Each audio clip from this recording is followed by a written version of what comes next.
Welcome to this quick tutorial on how to use conversions in Excel. I have some data here that I made up. Okay, this is a flow rate maybe of water down a drain, and the units are gallons per hour. Let's say I wanted to convert that from gallons per hour to liters per second. So Excel can do calculations for you, and the way that you activate the calculation feature in Excel is you click in a cell and you hit the equal sign. Now Excel knows to look for a formula.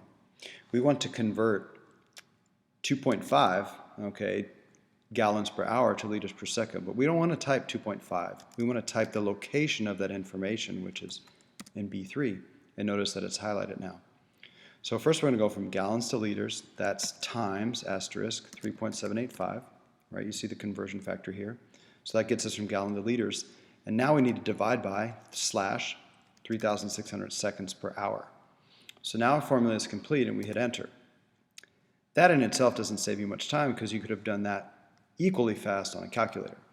Where it saves you time is the copy feature. So once you've typed a formula in once, Excel will now repeat that calculation for each of the numbers in the column here simply by going to this and dragging down.